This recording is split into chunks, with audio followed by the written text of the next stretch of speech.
आणि आमच्या समाजामध्ये मुस्लिमाच्या बाबतीत असं चित्र निर्माण केलेलं आहे, या देशातला मुस्लिम म्हणजे अत्यंत कर्मठ आहे, अत्यंत क्रूर आहे आणि ज्यास असला तर अतिरेकी.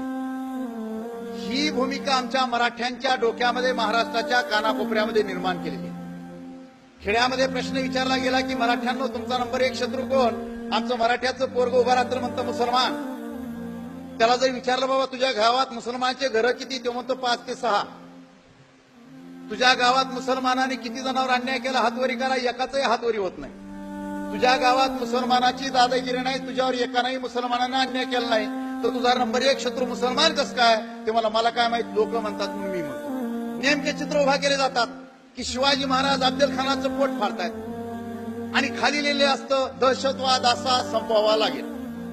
मराठ्याच्या डोक्यात फिट की मुसलमान मारल्याशिवाय दहशतवाद संपत नाही.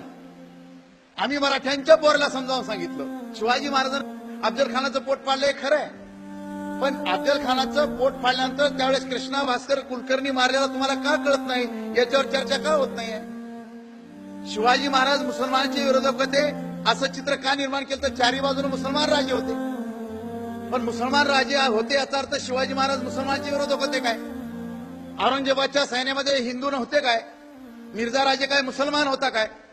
औरंगजेबानं आपले 4 भाऊ मारून टाकले ते काय हिंदू होते काय? आपल्या बापाला अटक केली ते काय हिंदू होता काय? या सगळ्या सत्तेच्या लढाया असतात हे आम्ही रोज समजावून सांगतो. शिवाजी महाराज जर मुसलमानाचे विरोधक होते तर रोज मराठ्यांच्या पोरला खेड्यापाड्यात मी समजावून सांगतो की शिवाजी महाराज जर मुसलमानाचे विरोधक असते तर शिवाजी महाराजांच्या तोफखान्याचा प्रमुख कोण होता? इब्राहिम खान. शिवाजी महाराजांच्या आरमाराचा प्रमुख कोण होता? दौलत खान. शिवाजी महाराजांच्या घोडदळाचा प्रमुख कोण होता? सिद्दी हिलाल. शिवाजी महाराजांचा पहिला सरसेनापती कोण होता? नूर खान. शिवाजी महाराजांबरोबर आग्र्याला गेलेला मदारी मेहतर मुसलमान. शिवाजी महाराजांचा एकमेव वकील काजी हैदर हाही मुसलमान. शिवाजी महाराजांचं एकमेव चित्र उपलब्ध आहे, त्या चित्रकाराचं नाव मीर मोहम्मद हाही मुसलमान. आणि अफजल खानाचं पोट फाडण्यासाठी ज्या वाघनख्या पाठवून दिल्या तो रुस्तमे जमान हाही मुसलमान. एवढे मुसलमान अधिकारी जर शिवाजी महाराजांच्या सैन्यात असू शकतात तर शिवाजी महाराज मुसलमानाचे विरोधक असतात काय? शिवाजी महाराजांचे 31 बॉडीगार्ड होते आणि 31 पैकी 10 मुसलमान होते. आणि बॉडीगार्ड काय करू शकतो इंदिरा गांधीला जाऊन विचारा. शिवाजी महाराजांनी एकही मस्जिद पाडली नाही, एकही कुराण जाळलं नाही. मग शिवाजी महाराजांचा वापर मुसलमानांवर हल्ले करताना का केला जातो? याचा गांभीर्याने या देशामध्ये विचार झाला पाहिजे. अरे रायगड किल्ला राजधानी बांधल्यानंतर शिवाजी महाराजांच्या जगदीश्वराचं मंदिर उभारलं. मंत्र्याला विचारलं जगदीश्वराचं मंदिर उभारलं, माझ्या मुसलमान सैनिकांसाठी मस्जिद कुठे आहे? मंत्र्यांनी विचारलं जागा दाखवा. शिवाजी महाराजांनी स्वतःच्या राजवाड्यातली जागा दाखवली समोरची आणि सांगितलं की इथं मस्जिद बांधा, आणि राजवाड्यापुढे शिवाजी महाराजांनी मस्जिद बांधलेली आहे. हा इतिहास आपल्या देशामध्ये का सांगितला जात नाही? हा इतिहास जर समाजापर्यंत गेला तर या देशामध्ये सामाजिक दुरी निश्चित दूर होते. आज महाराष्ट्रामध्ये एक आंदोलन सुरू आहे, जय शिवाजी पाडा कबर. कुठली कबर? प्रतापगडाच्या पायथ्याची.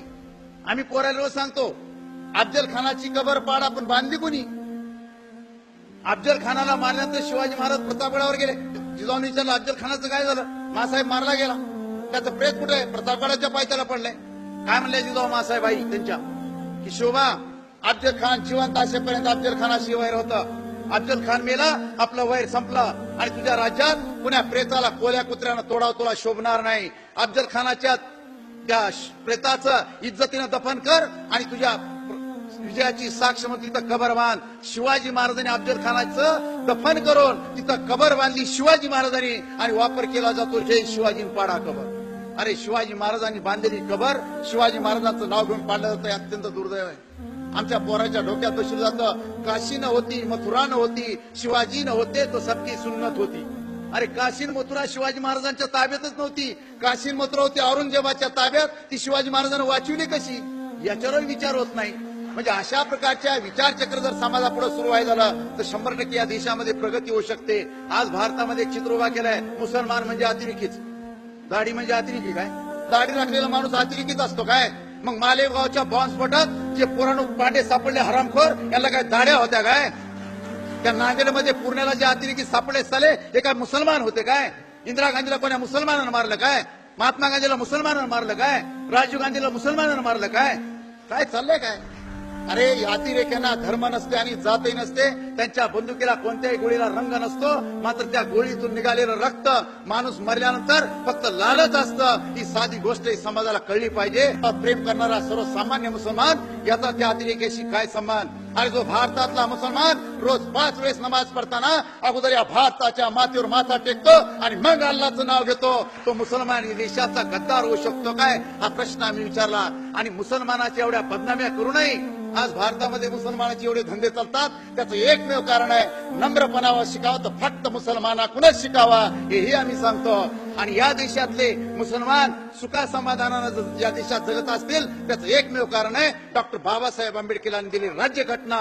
त्याच्यामुळे या देशातला मुसलमान अत्यंत सुख समाधान इज्जतीने या देशामध्ये जगू शकतो. ही भूमिका आपण समजून घेतली पाहिजे.